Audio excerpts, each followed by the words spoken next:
नमस्कार दोस्तों। आज हम एक बहुत ही प्रचलित प्रदोष व्रत कथा सुनने जा रहे हैं। हमें विश्वास है कि इसे सुनने से आपके जीवन में कष्टों का निवारण होगा। पूर्व काल में एक पुत्रवती ब्राह्मणी थी। उसके 2 पुत्र थे। वह ब्राह्मणी बहुत निर्धन थी। दैव योग से उसे एक दिन महर्षि शांडिल्य के दर्शन हुए।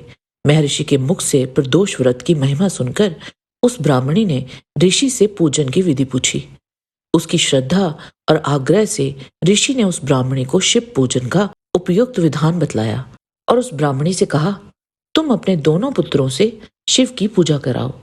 इस व्रत के प्रभाव से तुम्हें 1 वर्ष के पश्चात पूर्ण सिद्धि प्राप्त होगी। उस ब्राह्मणी ने महर्षि शांडिल्य के वचन सुनकर उन बालकों के सहित नतमस्तक होकर मुनि के चरणों में प्रणाम किया और बोली, हे ब्राह्मण, आज मैं आपके दर्शन से धन्य हो गई हूँ।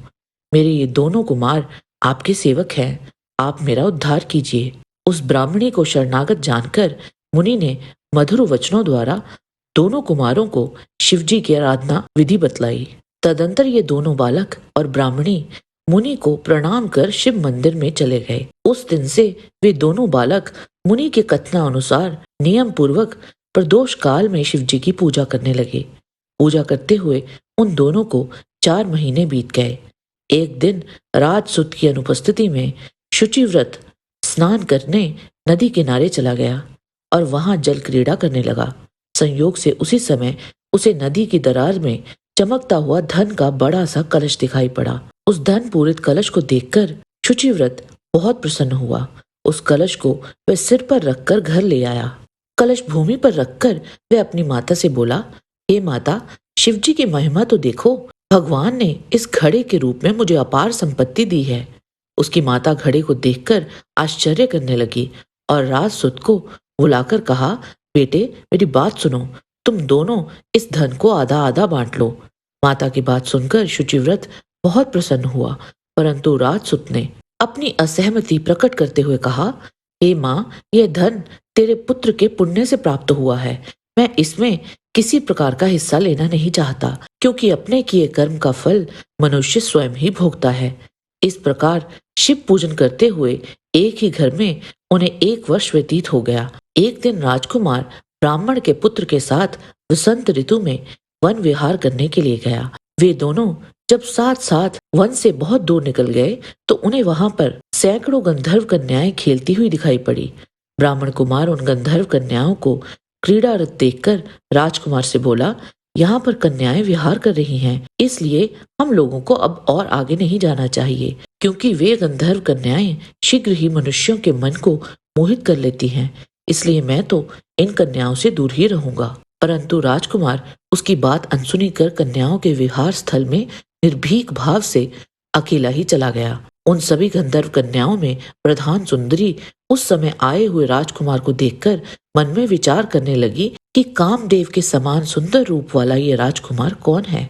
उस राजकुमार के साथ बातचीत करने के उद्देश्य से सुंदरी ने अपनी सखियों से कहा, सखियों, तुम लोग निकट के वन में जाकर अशोक, चंपक, मौलसिरी आदि के ताजे फूल तोड़ लाओ। तब तक मैं तुम्हारी प्रतीक्षा में यहीं रुकी रहूंगी। उस गंधर्व कुमारी की बात सुनते ही सब सखियां वहां से चली गई। सखियों के जाने के बाद वह गंधर्व कन्या राजकुमार को स्थिर दृष्टि से देखने लगी। उन दोनों में परस्पर प्रेम का संचार होने लगा। गंधर्व कन्या ने राजकुमार को बैठने के लिए आसन दिया। प्रेमालाप के कारण राजकुमार के सहवास के लिए वह सुंदरी व्याकुल हो उठी और राजकुमार से प्रश्न करने लगी, एक कमल के समान नेत्रों वाले आप किस देश के रहने वाले हैं? आपका यहाँ आना क्यों हुआ? गंधर्व कन्या की बात सुनकर राजकुमार ने जवाब दिया, मैं विदर्भ राज का पुत्र हूँ। मेरे माता पिता स्वर्गवासी हो चुके हैं। शत्रुओं ने मुझसे मेरा राज्य हरण कर लिया है। राजकुमार ने अपना परिचय देकर उस गंधर्व कन्या से पूछा, आप कौन हैं? किसकी पुत्री हैं? और इस वन में किस उद्देश्य से आई हैं? आप मुझसे क्या चाहती हैं? राजकुमार की बात सुनकर गंधर्व कन्या ने कहा, मैं विद्रविक नामक गंधर्व की पुत्री अंशुमति हूँ। आपको देखकर आपसे बातचीत करने के लिए ही यहाँ पर सखियों का साथ छोड़कर रह गई हूँ। मैं गान विद्या में बहुत निपुण हूँ। मेरे गान पर सभी देवांगनाएं रीझ जाती हैं। मैं चाहती हूँ कि आपका और मेरा प्रेम सदा बना रहे। इतनी बात कहकर उस गंधर्व कन्या ने अपने गले का बहुमूल्य मुक्ताहार राजकुमार के गले में डाल दिया। वह हार उन दोनों के प्रेम का प्रतीक बन गया। इसके पश्चात राजकुमार ने उस कन्या से कहा, हे सुंदरी, तुमने जो कुछ मुझसे कहा है वह सब सत्य है, लेकिन आप राजविहीन राजकुमार के पास कैसे रह सकोगी? आप अपने पिता की अनुमति लिए बिना मेरे साथ कैसे चल सकोगी?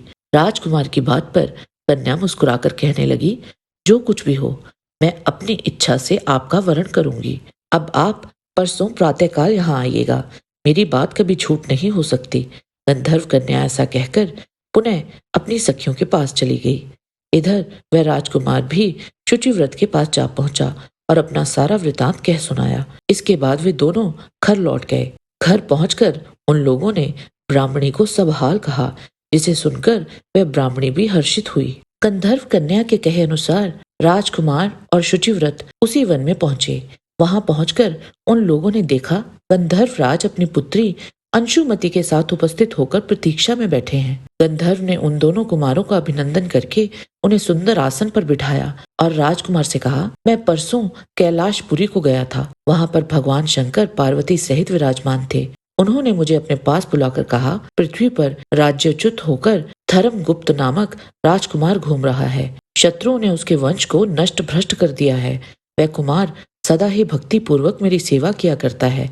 इसीलिए तुम उसकी सहायता करो, जिससे वह अपने शत्रुओं पर विजय प्राप्त कर सके। इसलिए मैं भगवान शंकर की आज्ञा से अपनी पुत्री अंशुमति आपको सौंपता हूँ। मैं शत्रुओं के हाथ में गए हुए आपके राज्य को वापस दिला दूंगा। आप इस कन्या के साथ 10,000 वर्षों तक सुख भोग कर शिवलोक में आने पर भी मेरी पुत्री इसी शरीर में आपके साथ रहेगी। इतना कहकर गंधर्व राज ने अपनी पुत्री का विवाह राजकुमार के साथ कर दिया। दहेज में अनेक दास दासियां तथा शत्रुओं पर विजय पाने के लिए गंधर्वों की चतुरंगिनी सेना भी थी। राजकुमार ने गंधर्वों की सहायता से शत्रुओं को नष्ट किया और वह अपने नगर में प्रविष्ट हुआ। मंत्रियों ने राजकुमार को सिंहासन पर बिठाकर राज्याभिषेक किया। अब वह राजकुमार राज सुख भोगने लगा। जिस दरिद्र ब्राह्मणी ने उसका पालन पोषण किया था, उसे ही राजमाता के पद पर आसीन किया गया। वह शुचिव्रत ही उसका छोटा भाई बना। इस प्रकार प्रदोष व्रत में शिव पूजन के प्रभाव से वह राजकुमार दुर्लभ पद को प्राप्त हुआ। जो मनुष्य प्रदोष काल में अथवा नित्य ही इस कथा को श्रवण करता है, वह निश्चय ही सभी कष्टों से मुक्त हो जाता है और अंत में वह परम पद का अधिकारी बनता है। जय शिव शंभु भोलेनाथ। प्रदोष व्रत कथा समाप्त हुई। हम आशा करते हैं कि ये आपके जीवन में कष्टों का निवारण करेगी। कृपया इसे लाइक और शेयर अवश्य करें। किसी भी प्रकार की त्रुटि के लिए आप सबसे क्षमा याचना करते हुए आपसे निवेदन है कि प्रेम पूर्वक परमपिता परमात्मा को मन में धारण करें और बोलें, वैदिक सनातन धर्म की सदा ही जय।